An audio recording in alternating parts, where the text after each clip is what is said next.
Everyone, मैं सीमान चौहान अपने चैनल एसएससी हैकर में आपका स्वागत करता हूं।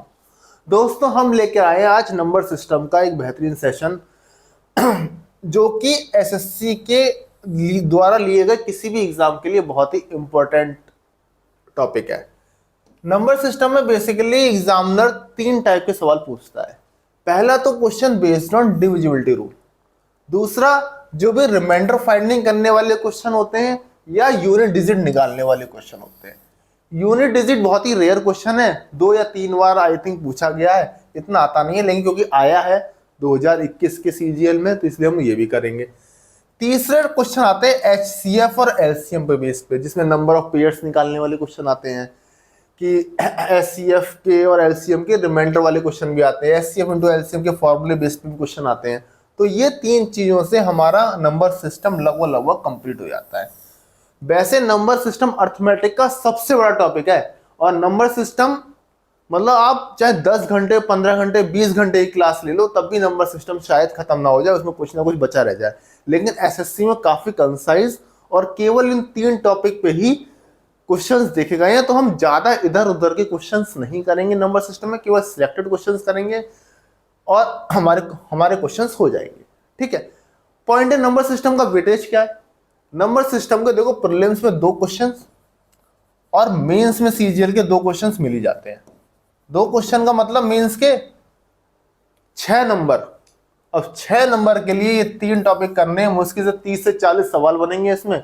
30 से 40 सवाल करके अगर आपके 6 नंबर आ जाते हैं तो मुझे नहीं लगता इससे अच्छा कोई टॉपिक है। आपको अगर आपका ये क्वेश्चन गलत हो रहा है तो आपने शायद ही मतलब अच्छे से नहीं पढ़ाई करी। ठीक है, तो इसलिए हम लोग आज देखते हैं नंबर सिस्टम को और आज हम लोग डिविजिबिलिटी रूल से क्वेश्चंस करेंगे। डिविजिबिलिटी रूल का नंबर सिस्टम का 50% चांस ये रहता है कि क्वेश्चन जो है वो डिविजिबिलिटी रूल से आए ही आए। मतलब 2 क्वेश्चन होंगे तो आपको एक क्वेश्चन डिविजिबिलिटी रूल का मिलना ही मिलना है अगर आपकी किस्मत ठीक रही। बाकी एक क्वेश्चन एचसीएफ से या रिमाइंडर फाइंडिंग से आ सकता है, लेकिन इसका तो आती ही आता है।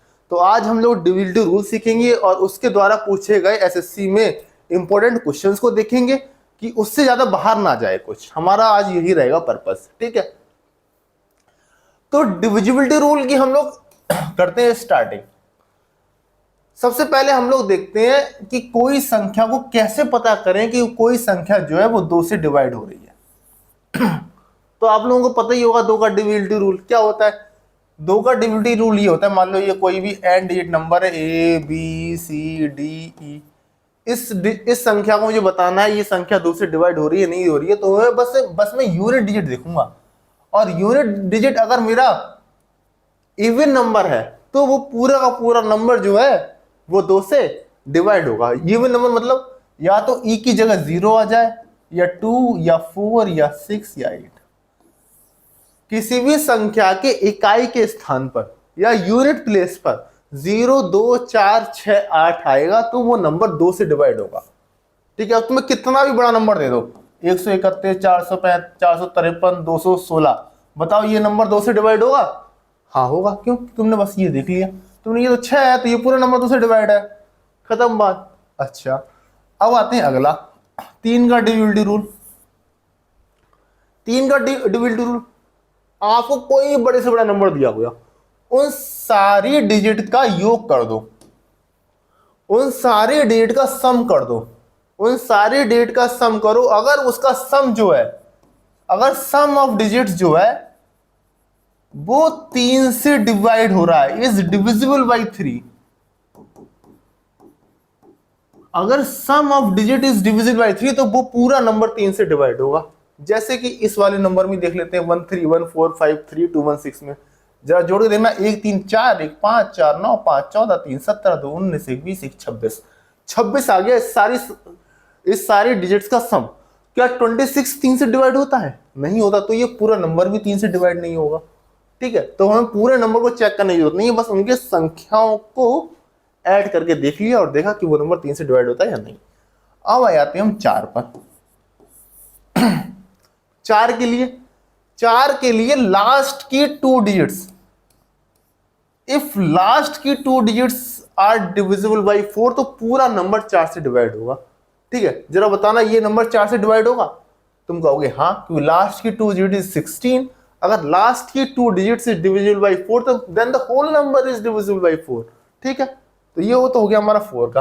क्या लिख लेना अगर आप लोग नोट्स बना रहे हो तो, if last 2 digits is divisible by 4 then the whole number is divisible by 4। अच्छा 5 का बताओ।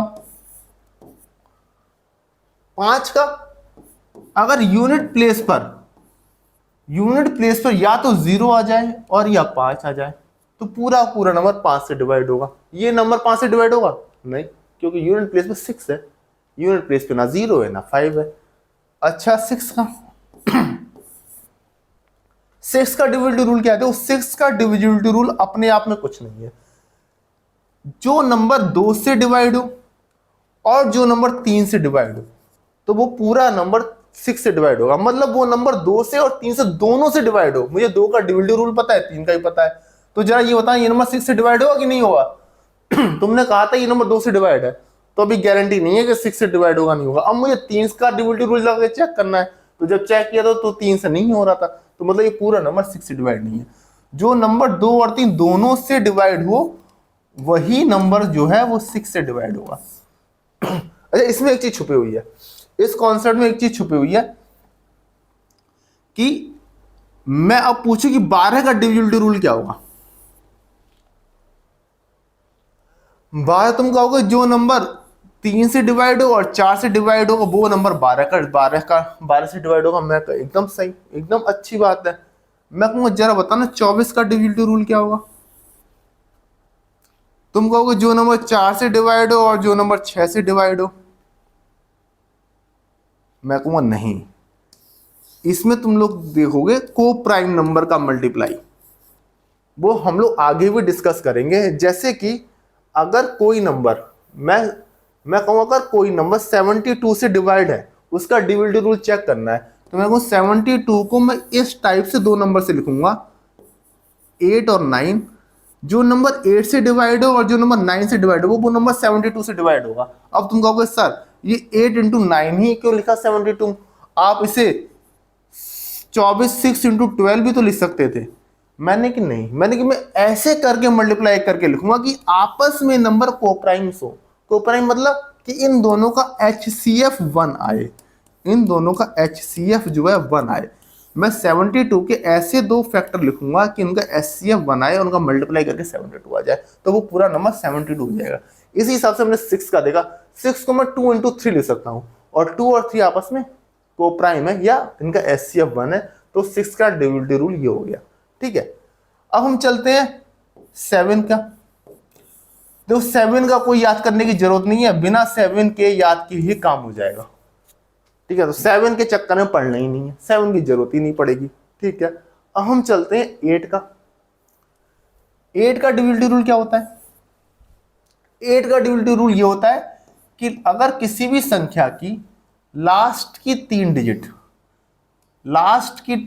अगर 8 से डिवाइड हो रही है तो पूरा नंबर 8 से डिवाइड होगा। अच्छा जरा बताना 4 1 2 5 4 3 2 8, क्या ये नंबर 8 से डिवाइड होगा? मैं वो पूरे नंबर को चेक करने की जरूरत नहीं है, केवल 328 को चेक कर लो। अगर 328 8 से डिवाइड हो रहा है तो पूरा नंबर 8 से डिवाइड होगा। तुमको 8 4 जा 32, 8 1 जा 8, मतलब ये नंबर 8 से डिवाइड हो रहा है। ठीक है, तो 8 का डिविजिबिलिटी रूल क्या है कि अगर किसी भी संख्या की लास्ट की 3 डिजिट 8 से डिवाइड हो रही है तो पूरा नंबर 8 से डिवाइड होगा। ये बहुत ही इंपॉर्टेंट है पेपर के लिए, 8 का पता होना। ठीक है, 9 का पता होना भी बहुत ही इंपॉर्टेंट है, क्योंकि 72 का एक इंपॉर्टेंट क्वेश्चन बनता है। 8 9 और 11 ये चीज नहीं भूलना।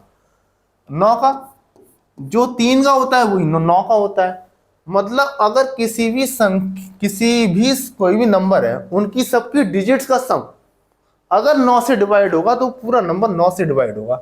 जैसे कि अगर मैं कहूँ कोई number A B C D E है तो इन सब संख्याओं का ऐड करूंगा A + B + C + D + E और उसे देखो क्या वो 9 से डिवाइड हो रहा है, नहीं हो रहा है। जैसे कि एक एग्जांपल देख लेते हैं, 1 4 5 7 3 2 1 8 4, ये बताओ ये 9 से डिवाइड हो रहा है नहीं हो रहा है? तो मैं कहूँगा इन सबका सम कर दो, 1 4 5 5 5 10 7 17 3 20 2 22 1 23 23 8 31 4 35, 35 जो है वो 9 की टेबल में नहीं आता है, तो ये नंबर भी 9 से डिवाइड नहीं होगा।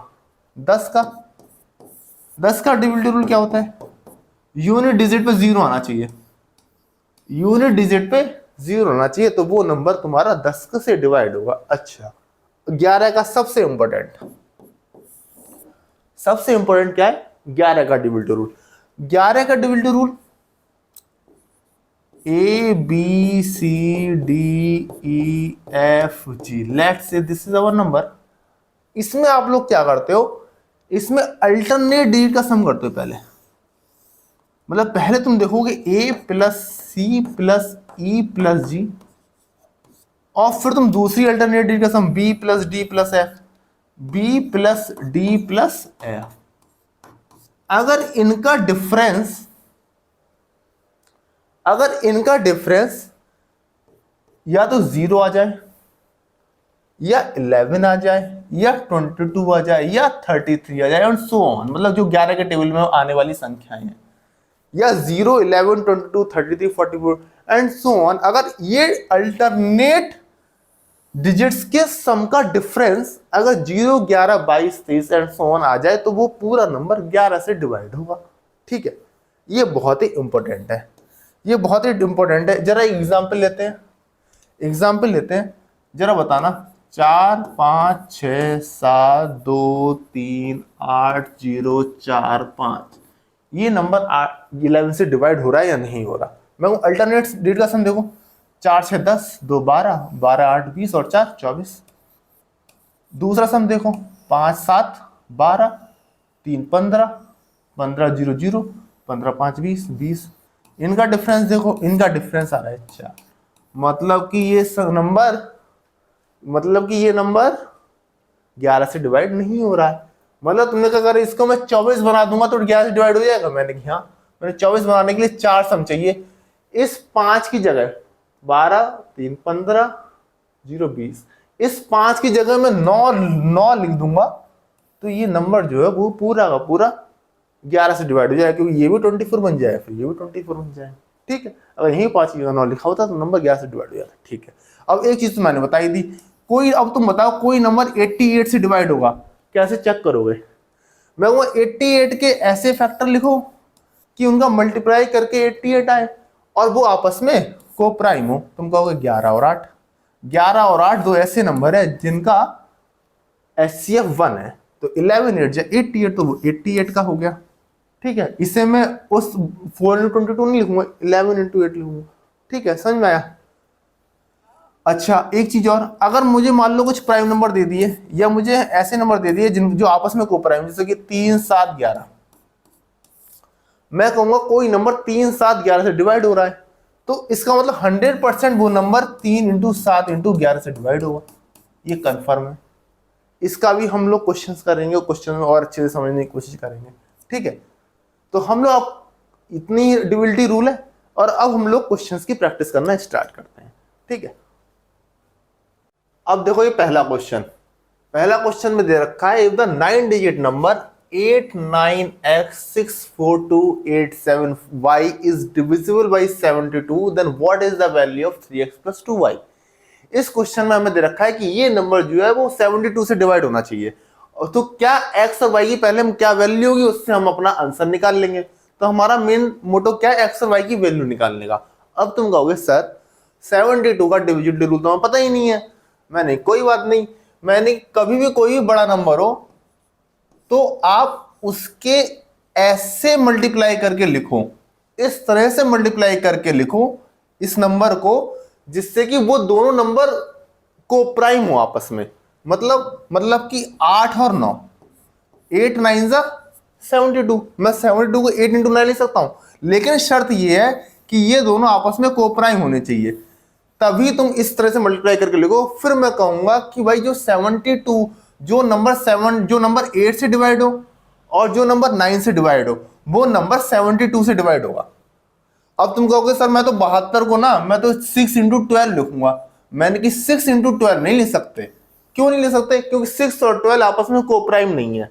ठीक है, आपस में को प्राइम नहीं है, इसका मतलब ये है कि अगर जो नंबर 6 से डिविजिबल हो और जो नंबर 12 से भी डिविजिबल हो, तो गारंटी नहीं है वो नंबर 72 से डिविजिबल होगा। ठीक है, तो जो नंबर लेकिन 8 से डिविजिबल हो, 9 से डिविजिबल हो, वो नंबर गारंटी है 72 से डिविजिबल होगा। देखो इसका एग्जांपल मैं तुम्हें दे रहा हूं, 96 नंबर देखो, 12 से भी डिविजिबल है, 6 से भी डिविजिबल है, लेकिन 96 72 से डिविजिबल नहीं है। आगे देखो, अपने नंबर सिस्टम में यही चीज है, आप एग्जाम्पल लेके अपनी चीजों को वैलिडेट कर सकते हैं, लेकिन आप ऐसा नंबर नहीं ढूंढ सकते जो नंबर 8 से भी डिविजिबल हो और जो नंबर 9 से भी डिविजिबल हो। आप ऐसा नंबर नहीं ढूंढ सकते कि वो नंबर 72 से डिविजिबल ना आए। ठीक है, तो इस क्वेश्चन में मुझे बेसिकली 8 का डिविजिबिलिटी रूल लगाना है और 9 का डिविजिबिलिटी रूल लगाना है। अगर मैं 8 का डिविजिबिलिटी रूल क्या पढ़ाया था मैंने, कि लास्ट की 3 डिजिट जो है वो 8 से डिवाइड होनी चाहिए, तो पूरा का पूरा नंबर 8 से डिवाइड हो जाएगा। तो यहां से हम y की वैल्यू निकाल लेंगे, फिर 9 का डिविजिबिलिटी रूल लगा के हम x की वैल्यू निकाल लेंगे, हमारी x और y की वैल्यू आ जाएंगी और हमारा आंसर आ जाएगा। जरा बताना y की क्या वैल्यू होगी, y की वो वैल्यू बताओ जिससे कि ये 8 7 y पूरा 8 से डिवाइड हो जाए। बताना, 8 1 जा 8 और फिर 8 9 जा 72, मतलब कि y की वैल्यू क्या हो जाए, y की वैल्यू 2 हो जाए, और कोई वैल्यू देखो पॉसिबल नहीं होगी। ठीक है, तो यहां से मेरी y की वैल्यू 2 कंपलसरी, 2 मेरी फिक्स हो गई, और कोई केस नहीं है, y की वैल्यू 2 मेरी फिक्स हो गई। अब x की वैल्यू निकालने के लिए मुझे 9 का डिविजिबिलिटी रूल लगा दूं। 9 का डिविजिबिलिटी रूल क्या, इन सबका सम 9 से डिवाइड होना चाहिए। इन सबका सम करो, 8 और 9 17, 17 36, 4 27, 2 29, 8 37 और 7 44 और 2 46, मतलब 46। y की वैल्यू 2 ला गई, ये सम आ गया 46 plus x। This should be divisible by 9। 46 के बाद की वो संख्या बताओ जो 9 से डिवाइड करे, 54। तो यहां से x की वैल्यू क्या आ गई, यहां से x की वैल्यू मेरी आ गई 8। ठीक है, 46 में 8 जुड़ के 54 आ गया, तो x की वैल्यू आ गई 8। आंसर निकाल लो कितना हो गया, 8 3 जा 24 प्लस 2 2 जा 4, आंसर इज 30। ठीक है, आसान सा सवाल है, हो गया। अब अगला क्वेश्चन करते हैं हम लोग। अगला क्वेश्चन देखो, ये सीजीएल का आया क्वेश्चन है, सीजीएल का पैट सवाल है ये, डिविजिबिलिटी रूल का।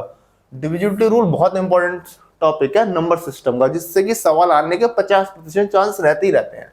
ठीक है, चलो अब क्वेश्चन में कह रहा है ये बड़ा सा नंबर दिया है और बोला है इस बार ये 88 से डिवाइड है।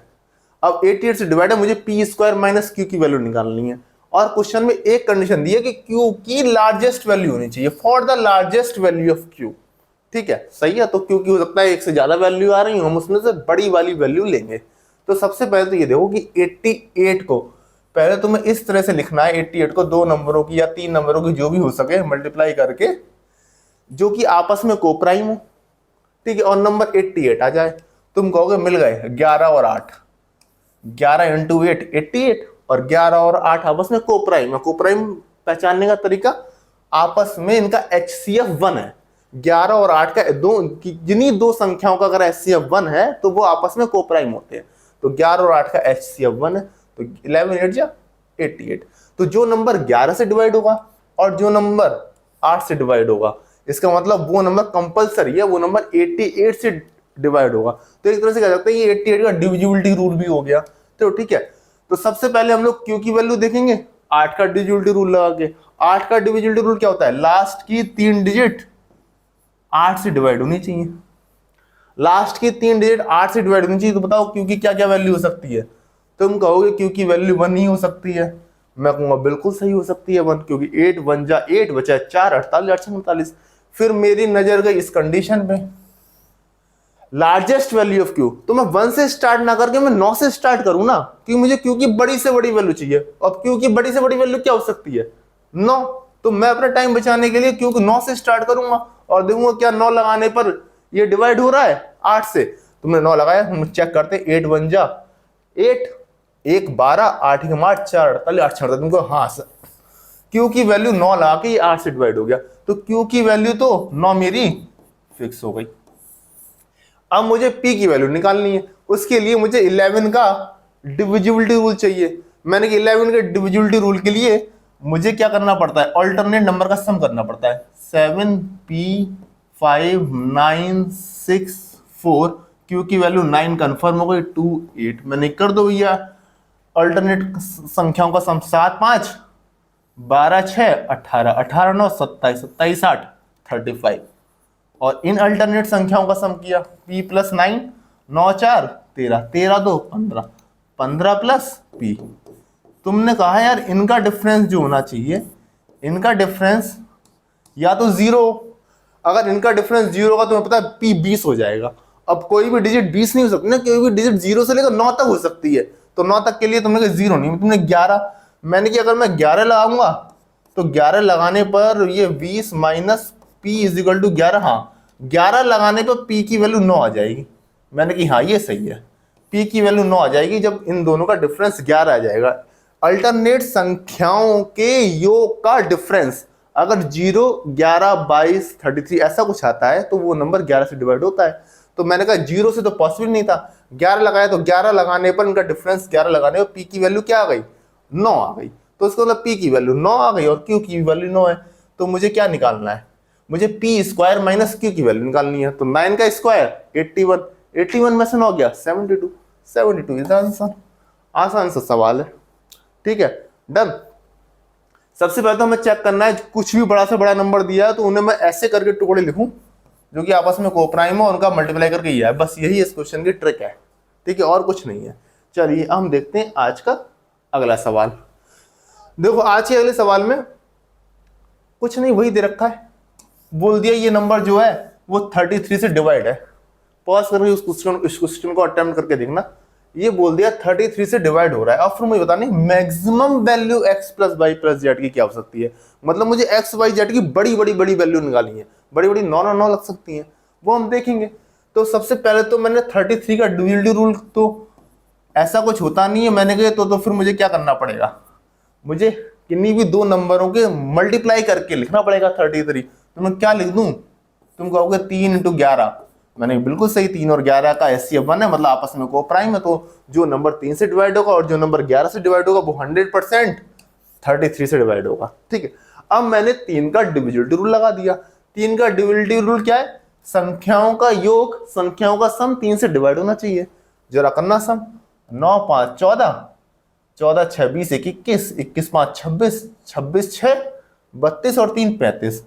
तुमने इन सारी संख्याओं को योग किया तो 37 plus 35 plus x plus y plus z आ गया।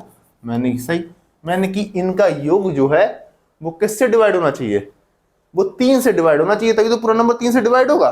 तो 3 से डिवाइड होने के लिए क्या करूंगा मैं, सबसे पहले तुम कहोगे ये 36 ही हो जाए।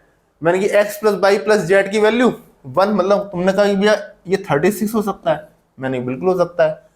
ये 39 भी हो सकता है इनका sum, x plus y plus z की जगह 1 लगा दूंगा 36 हो जाएगा। मतलब x plus y plus z, x plus y plus z में क्या क्या ले सकता हूं बताना जरा, या मैं 1 लूंगा, अगर मैंने 1 ले लिया तो ये 36 हुआ, 36 3 से डिवाइड हुआ तो पूरा नंबर 3 से डिवाइड हो गया। और क्या ले सकता हूं, अब हर 3 3 का डिफरेंस आ जाएगा, 4 7 10 ऐसे करके आ जाएगा। लेकिन क्वेश्चन में एक कंडीशन दी है कि x plus y plus z की मैक्सिमम वैल्यू होनी चाहिए। तो x plus y plus z की मुझे मैक्सिमम वैल्यू निकालनी है। देखो 3 3 का डिफरेंस है, मैक्सिमम कहां तक पहुंचूंगा मैं, 13 16 19 22 25 28। तुमने कही 25 28 यही वैल्यू हो सकती है। मैंने कि 28 वैल्यू बना देना, तीन संख्याओं के सम को 28 बना दोगे, तीन संख्याओं का 3 डिजिट का मैक्सिमम योग कितना हो सकता है, 27 हो सकता है। अगर मैं तीनों को 9 9 9 रखूंगा तब जाके 27 होगा, 28 तो हो ही नहीं पाएगा, तो 28 से ऊपर तो हो ही नहीं पाएगा, मतलब 25 ही हो सकता है मैक्सिमम, ठीक है। और इससे पहले वाला क्या हो सकता है, 22 हो सकता है। मतलब x plus y plus z की वैल्यू या तो 25 होगी, या 22 हो सकती है, या 19 हो सकती है। तो ऑप्शन में केवल एक ही है, ऑप्शन में 25 ही दिया है, उसी से 25 लगने के बाद ही ये संख्या 3 से डिवाइड होगी। तो ये क्वेश्चन तो आसान सा हो गया।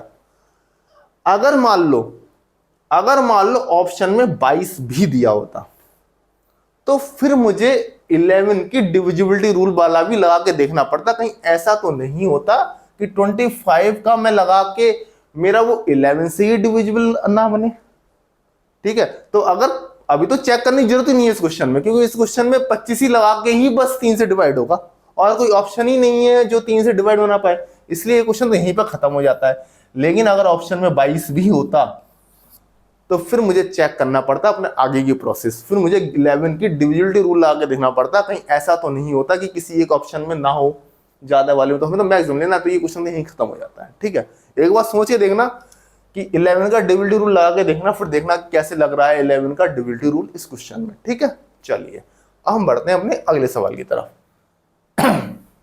अगला सवाल क्या कह रहा है? अगला सवाल देखो क्या रहा है कि ये कोई 5 डिजिट का नंबर दिया और बोला कि ये 3, 7 और 11 से डिवाइड हो रहा है, और मुझसे पूछा तो मुझे 3x - 5y की वैल्यू निकालनी है, मतलब मुझे x और y की वैल्यू निकालनी है, फिर मैं 3x - 5y की वैल्यू निकालूंगा। कैसे करूं इस क्वेश्चन को? देखो पहला थॉट तो आता है इस क्वेश्चन को करने के लिए, सर इसमें वैल्यूज निकाल लेते हैं। पहले 3 का डिविजिबिलिटी रूल लगा लेंगे और x + y की कुछ वैल्यू निकल आएगी, फिर 11 का निकाल के मुझे x - y की हो सकता है कुछ वैल्यू की कॉम्बिनेशन आए, फिर मैं कॉम्बिनेशन लगाऊंगा, फिर 7 का डिवाइड करके देखूंगा, आपका माथा चकरा जाएगा। ठीक है, हो जाएगा उस तरह से क्वेश्चन, लेकिन उस तरह से आप लोग एग्जाम में नहीं करेंगे, तो क्या करेंगे? देखो इसमें एक छोटा सा कॉन्सेप्ट है। छोटा सा कॉन्सेप्ट क्या है? पहले मैं तो आपको एक चीज बताता हूं, मैं कहूंगा कोई नंबर जैसे 7, मैंने कहा 25 को 7 से डिवाइड किया, 7 दिया 21, रिमाइंडर 4। इसका मतलब मैं 25 में से 4 माइनस कर दूंगा, जो रिमाइंडर आता है वो अगर मैं उस संख्या में से माइनस कर दूंगा तो वो पूरा पूरा 7 से डिवाइड हो जाएगा। ठीक है, ये चीज ध्यान रखना जरा, ये चीज ध्यान रखना। हम लोग इस क्वेश्चन में बढ़ते हैं। दूसरी चीज, 3, 7 और 11 आपस में कोप्राइम है। 3, 7 और 11 आपस में कोप्राइम है। इसका मतलब जो नंबर 3 × 7 × 11 से डिवाइड होगा, वो नंबर 3, 7, 11 से भी अलग अलग डिवाइड होगा। मतलब जो नंबर 3 से 7 से 11 से अलग अलग डिवाइड हो रहा होगा, वो 100% है, वो नंबर उन तीनों के मल्टीप्लाई से डिवाइड होगा। तो इन तीनों का मल्टीप्लाई जब तुमने करा तो ये आएगा 21 × 11, 210 + 21, 231, 231। ठीक है, तो मतलब ये पूरा नंबर जो है वो 231 से डिवाइड होगा, तो मेरी ये कंडीशन सेटिस्फाई हो जाएंगी। मैंने कहा ठीक है, यही बात ठीक है, अब क्या करें? मैंने कि ऐसा करो, x और y की मैक्सिमम वैल्यू क्या क्या हो सकती है? x और y की मैक्सिमम वैल्यू 9 हो सकती है। तो मैं क्या करूंगा, मैंने मान लिया कि x और y की वैल्यू 9 और 9 है, और इस नंबर को 3, 7, 11 से डिवाइड होने के लिए ये नंबर पूरा पूरा 231 से डिवाइड होगा। अगर वैल्यू x और y की 9 हो तो मैंने कि अगर नहीं हो, मैंने कुछ रिमाइंडर आएगा, जो रिमाइंडर आएगा वो मैं इसमें से सब्ट्रैक्ट कर दूंगा, तो मेरी x और y की वैल्यू निकल आएगी, मुझे वो नंबर मिल जाएगा जो नंबर 231 से डिवाइड हो। मैंने कि सही है, करते हैं जरा। 231 दूनी 231 दिया जाएगा, नहीं जाएगा, 231 2 टाइम्स जाएगा, 231 2 टाइम्स जाएगा, कितना हो गया? 462। डिफरेंस किया 4, डिफरेंस किया 1, 214, एक लिया 9, कितने टाइम से आएगा बताओ? 2 8 16, 200 निम्मा 1800, और 31 निम्मा जाएगा 9 बार जाएगा, ये जाएगा 9 बार, 200 निम्मा 1800 और 31 निम्मा होते हैं कितने? 289, 289 और 1800 मतलब 2089। डिफरेंस किया 0, 14 में से 8 गया 6, एक 9 और लिख लिया का 9। अब कितनी बार जाएगा? अब एक बार जाएगा कि 2 बार जाएगा? 2 बार जाएगा। 2 बार जाएगा कितनी बार? 462 बार। कितना आ गया? 138 और 147। अब 147 में इसमें से डिफरेंस कर दूं, कुछ गलत हुआ है, डिवाइड करने में कुछ गलती हुई है, या फिर इस क्वेश्चन के डिजिट में हो सकता है कुछ गलती हुई, या हो सकता है क्वेश्चन में डिवाइड करने में कुछ गलती हुई है। क्योंकि 147 नहीं आएगा, 2 डिजिट ही नंबर आएगा। 3 डिजिट नंबर से तीसरी डिजिट भी चेंज हो जाएगी, ये तो फिक्स है ना।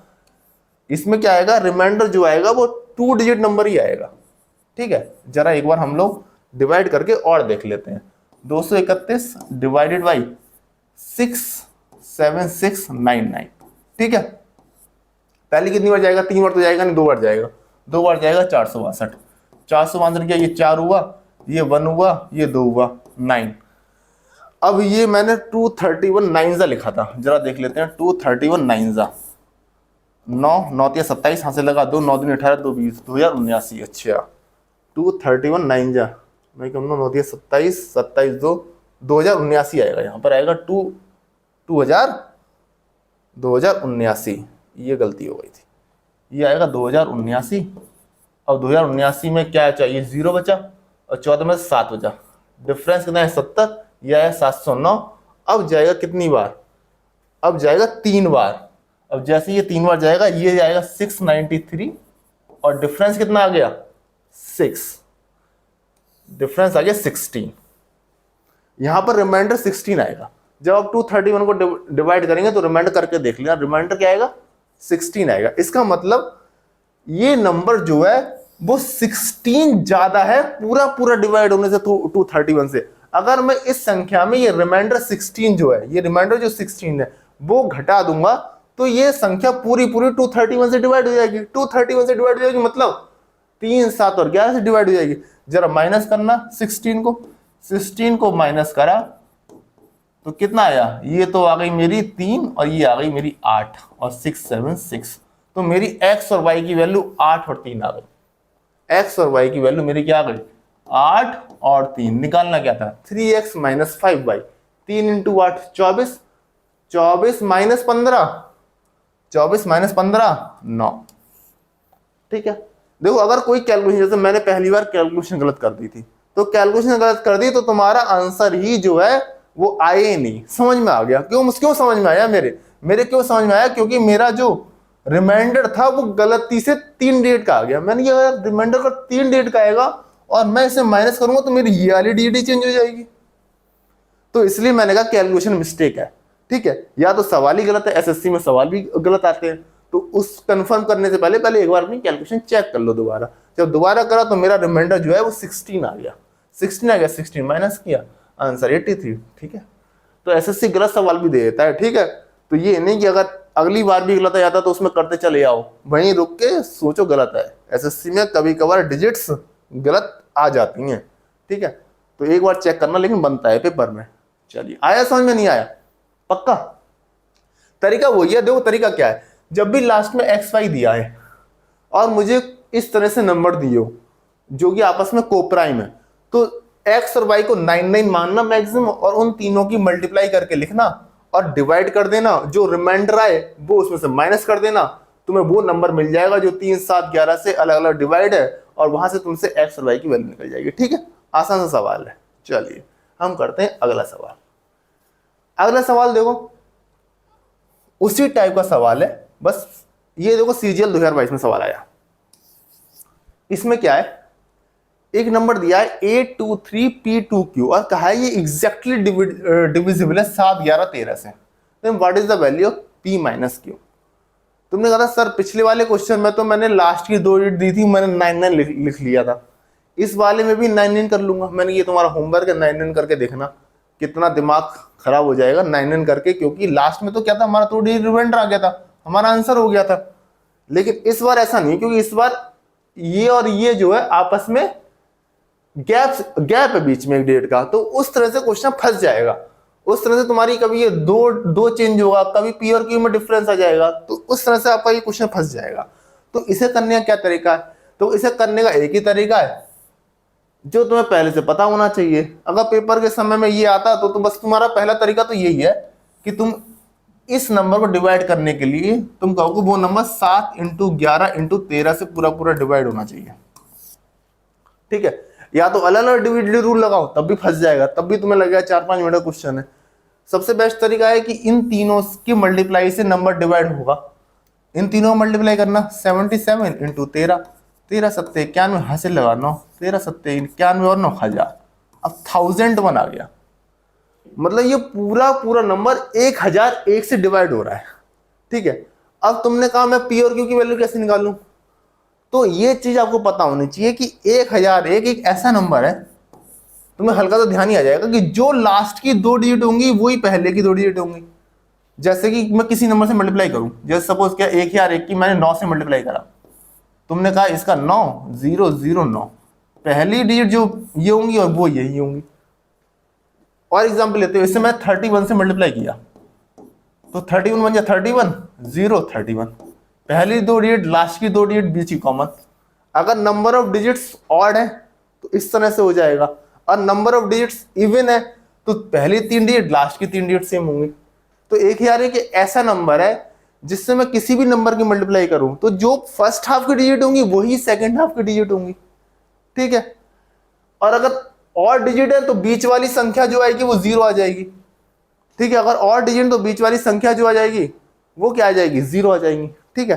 तो ये तो हमारा हो गया 1001 का लॉजिक। मतलब क्या है, मतलब तुमने कहा अगर 1001 से ये नंबर पूरा पूरा डिवाइड हो रहा है तो जो पहली तीन डिजिट है वही लास्ट की तीन डिजिट होंगी। मैंने अभी 31 से मल्टीप्लाई करके देखा, जो पहली तीन डिजिट है वो लास्ट की तीन डिजिट होंगी। मतलब p की वैल्यू भी 8 होगी और 2 तो है ही, और q की वैल्यू 3 होगी, तभी ये नंबर पूरा पूरा 1001 से डिवाइड होगा।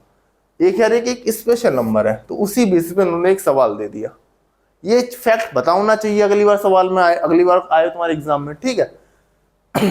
तो p की वैल्यू क्या हो गई मेरी 8 और q की वैल्यू हो गई मेरी 3, तो 8 माइनस 3 5, तो इसका आंसर क्या हो गया 5 का आंसर हो गया, ठीक है। पक्का 1001 से तुम किसी की भी मल्टीप्लाई करके देखो, 1001 से तुम 191 की मल्टीप्लाई करके देखो। 191 का 191 हाथ से लगा, 19 का 9 आया, यहाँ एक आया, 191 इंटू 191, जो पहली तीन डिजिट वही लास्ट की तीन डिजिट। तो मतलब 1001 से डिवाइड है, जो पहली तीन डिजिट होंगी वही लास्ट की तीन डिजिट होंगी। बस उसी कॉन्सेप्ट से क्वेश्चन आ गया। देखो ये क्वेश्चन, इस टाइप क्वेश्चन अगर अचानक से पेपर में आते हैं तो पेपर में क्लिक नहीं होती ये चीज, लेकिन अगर ये क्वेश्चन अगली बार सीजीएल 2022 में आया और ये क्वेश्चन सीजीएल 2023 में आया या 2024 में आया, तब तुम गलत करके आते हो तो ये तुम्हारी गलती है, ठीक है। अब क्वेश्चन रिपीट होते हैं सीजीएल में। चलिए हम अब करते हैं आज का अगला सवाल। अब देखो आज का अगला सवाल, ये देखो इस टाइप का क्वेश्चन 2021 सीजीएल में भी आया है और 2023 सीजीएल में भी आया है, ठीक है। इसमें एक बड़ा सा नंबर दिया और बोला है वो नंबर 6 से डिवाइड हो रहा है पूरा पूरा। 87m 6203m is divisible by 6, then find the sum of all possible values of m। मतलब ये नंबर 6 से डिवाइड हो, ऐसे में ऐसे कंडीशन में m की एक से ज्यादा वैल्यूज हो सकती होंगी, और उन सब संख्या, उन सारी m की वैल्यूज का सम पूछा है कितना होगा। क्वेश्चन समझ में आया? तो बस ठीक है। मैंने कहा 6 का डिविजिबिलिटी रूल क्या होता है बताना। 6 का डिविजिबिलिटी रूल वही होता है जो नंबर 2 से भी डिवाइड हो और जो नंबर 3 से भी डिवाइड हो वो नंबर 6 से डिवाइड होगा, ठीक है। तो तुम्हें पता है 2 का क्या डिविजिबिलिटी रूल होता है। 2 का डिविजिबिलिटी रूल ये होता है क्या कि लास्ट वाली डिजिट क्या होनी चाहिए, इवन होनी चाहिए। लास्ट वाली डिजिट इवन होनी चाहिए, मतलब m की वैल्यू 0 2 4 6 8, ये m की वैल्यू हो सकती है। तब ये नंबर पूरा पूरा 2 से डिवाइड हो जाएगा। मैंने कि लेकिन 6 से डिवाइड करने के लिए ये पूरा का पूरा नंबर 3 से भी डिवाइड होना चाहिए। 3 की क्या कंडीशन होती है कि इन संख्याओं का सम 3 से डिवाइड होना चाहिए। इन संख्याओं का सम करो, 8 7 15 6 21, 21 2 23 और 3 24, 24 प्लस ये m plus m 2m, 24 plus 2m जो होना चाहिए वो 3 से डिवाइड होना चाहिए। तो m की क्या क्या वैल्यू रख सकता हूं मैं, जरा रख के देखना। 8 7 15 6 21 2 23, गलत हो गया, 8 7 15 6 21, 21 और 2 23 और 3 26, 26 आएगा यहाँ पे, 26 प्लस 2m, ठीक है। m की वैल्यू क्या रखता हूं, m की वैल्यू 0 रख सकता हूं। m की वैल्यू 0 रखूंगा तो 26 आ गया, 26 3 से डिवाइड नहीं हो सकता है, तो m की वैल्यू 0 नहीं हो सकती। m की वैल्यू 2 रख के देखना, 26 4 30 बिल्कुल हो सकती है, m की वैल्यू 2 हो सकती है। m की वैल्यू 4 रख के देखना, 4 दूनी 8, 26 4 34, ये भी नहीं हो सकती। 6 रख के देखना, 6 दूनी 12, 26 12 38, ये भी नहीं हो सकती। 8 रख के देखना, 8 दूनी 16, 26 और 16 42, 8 हो सकती है। तो 2 और 8 m की दो पॉसिबल वैल्यूज हैं, 2 एंड 8, इनका सम पूछा है, सम ऑफ ऑल पॉसिबल वैल्यूज। तो आंसर कितना हो गया, 2 और 8 का सम, आंसर इज 10, ठीक है। अच्छा सवाल था ये, ठीक है। चलिए अब हम चलते हैं आज के अगले सवाल की तरफ। देखो ये सवाल सीजीएल 23 में आया, उसी बेसिस पे जैसे सीजीएल 21 में मिला था, ठीक है, उसी बेसिस पे ये सवाल आया और मुझसे कहा कि एक 4 डिजिट नंबर है ABBA is divisible by 4 when B is greater than A, then how many such numbers are there? ठीक, कुछ समझ में आया कि ये कोई नंबर है ABBA और कंडीशन दे दी है कि B जो है वो A से बड़ा है, कि B हमेशा A से बड़ा रहेगा, और ये 4 डिजिट का नंबर है और ये 4 से डिवाइड हो रहा है। तो ऐसी कितनी संख्याएं पॉसिबल है? तो मैंने कि 4 से डिवाइड होने का क्या डिविजिबिलिटी रूल होता है? 4 से डिवाइड होने का डिविजिबिलिटी रूल होता है कि लास्ट की 2 डिजिटें जो हैं वो 4 से डिवाइड होनी चाहिए। लास्ट की 2 डिजिट 4 से डिवाइड होनी चाहिए। लास्ट की 2 डिजिट 4 से डिवाइड करना, और पहले तो तुम 2 से डिवाइड करो, तो एक ही जगह क्या मैं 0 रख सकता हूं? एक ही जगह मैं 0 यहां तो तुम्हें रख दिया, लेकिन ए यहां पे भी तो है। अगर मैंने एक ही जगह 0 रख दिया तो ये 4 डिजिट नंबर ना होके ये 3 डिजिट नंबर रह जाएगा। तो ए की वैल्यू 0 पॉसिबल नहीं है। ए की वैल्यू 2 पॉसिबल है, ए की वैल्यू 2 पॉसिबल है। तो अब तुम्हें देखना है ए की 2 के लिए बी की क्या क्या वैल्यू पॉसिबल है, जिससे कि ये पूरा लास्ट की 2 डिजिट 4 से डिवाइड हो जाए। और बी की मुझे ए से बड़ी वैल्यू लेनी है, मतलब बी की वैल्यू 3 पॉसिबल है कि नहीं है? तुम कहोगे पॉसिबल है, क्योंकि 32 4 से डिवाइड होता है, तो पूरा नंबर अगर ए की वैल्यू 2 होगी, बी की वैल्यू 3 होगी, तो पूरा नंबर 4 से डिवाइड हो जाएगा। और देखो मैं कहूँ बी की वैल्यू 4 पॉसिबल है, नहीं है, तो 42 नहीं होगा। बी की वैल्यू 5 पॉसिबल है, तुम कहोगे है, मैं ऐसे करके 7 पॉसिबल आ जाएगा, 9 पॉसिबल भी आ जाएगा। तो ए की वैल्यू अगर 2 होंगी तो बी की 4 वैल्यू पॉसिबल है। ठीक है, समझ में? मतलब ए बी के 4 डिफरेंट कॉम्बिनेशन हो गए, 32, 52, 72 और 92। अब अगला नंबर देखते हैं। अब ए की वैल्यू 4 लगाई, अब देखा बी की वैल्यू क्या पॉसिबल है? बी की वैल्यू 0 पॉसिबल है, नहीं पॉसिबल है, क्योंकि बी क्वेश्चन में दे रखा है b is greater than a, b a से बड़ा ही होगा। तो बी ए से बड़ा होगा तो बी की वैल्यू एक तो 6 पॉसिबल हो गई, 64 इज डिवाइडेड बाय 4, और 84 हो गई, 84 इज डिवाइडेड बाय 4। ये 2 वैल्यू बी की इसमें पॉसिबल हो जाएंगी। ऐसे ही मैंने ए की वैल्यू अगर 6 लगा दी तो बी की वैल्यू क्या पॉसिबल है? बी एक तो बी की 7 वैल्यू पॉसिबल हो गई और एक 9 पॉसिबल हो गई। ऐसे ही मैंने ए की वैल्यू 8 लगा दी तो बी की वैल्यू क्या पॉसिबल है? बी की वैल्यू 9 पॉसिबल है, 9 लगा दी तो 98 तो इसमें बी की ए की वैल्यू पॉसिबल नहीं, मतलब ए की वैल्यू 8 नहीं हो सकती। अब मैं ये सारी वैल्यूज गिन लूंगा, वही पूछे how many such numbers are possible. देखो 4 तो ये नंबर हो गए, 2 ये नंबर हो गए और 2 ये नंबर हो गए, 4 2 6 2 8। ठीक है, अच्छा सवाल था, बढ़िया। तो ये आज का हो गया हमारा आखिरी सवाल।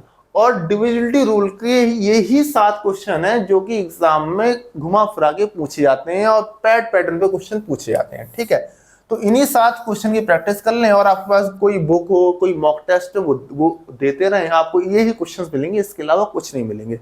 अच्छा, नंबर सिस्टम के जो मैंने स्टार्टिंग बताया था कि 2 टॉपिक और है, एक HCF LCM वाला है और एक कौन सा वाला है, एक रिमाइंडर फाइंड करने वाला है। ये 2 टॉपिक और रहते हैं जिनके क्वेश्चंस आते हैं, वो हम लोग अगली क्लास में अगले वीडियो में देख लेंगे। ठीक है, इसके अलावा अगर आपकी कोई प्रॉब्लम है तो उसमें आप कमेंट में पूछ लीजिए, कोई क्वेश्चन अगर आपको पूछना है, अगर आपको दिक्कत है या आपको लगे कोई नया क्वेश्चन है। वैसे ऐसा होगा नहीं, आपको कोई नया क्वेश्चन दिखेगा इसके बाद डिविजिबिलिटी रूल से। तो आज का लेक्चर यहीं पर खत्म करते हैं। देखने के लिए शुक्रिया, बाय बाय, धन्यवाद, जय हिंद।